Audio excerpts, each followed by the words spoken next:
Alex is joining me. She is one of the volunteers and a nurse as well. Yes, I am. So what happened in there? Well, when we were in there, we just heard two very loud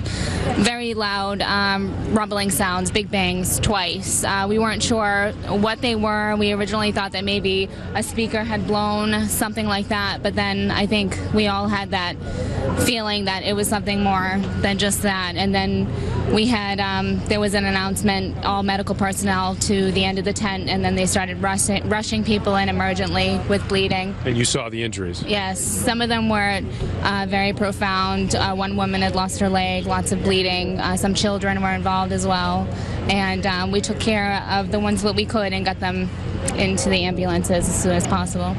And I was standing right across the street from when it went off as well, and I saw these injuries, and I could swear that maybe a couple of people for sure were not going to make that trip. And that's correct. There were a few that didn't unfortunately make it, and we do have those people here in the tent. So what was your immediate reaction when you heard first the blast and then you started to see some of these injuries? I mean, you're used to dealing with blisters and people having a shortness of breath. That's true. I kind of just had to kind of collect myself a bit and prepare myself for what I was going to see. And as just a team, we really tried to work together and hold our own so we can take care of the people coming in. And that's what we did. You okay? Yeah, we're doing okay. How about you? Same story?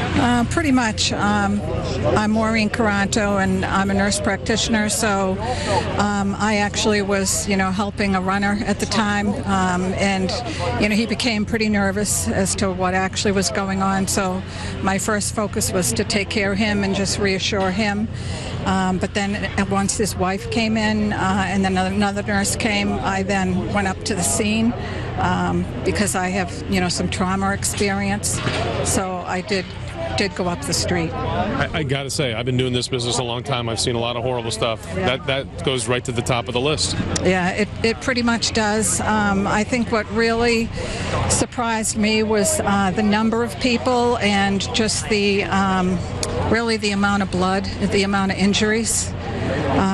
But everybody really was working together as a team. Even though it was chaotic, it was organized chaos. Right. And then once things were stabilized up there, I ran back here to the tent. And you're going to run back in the tent as soon as they give you the green light? Absolutely.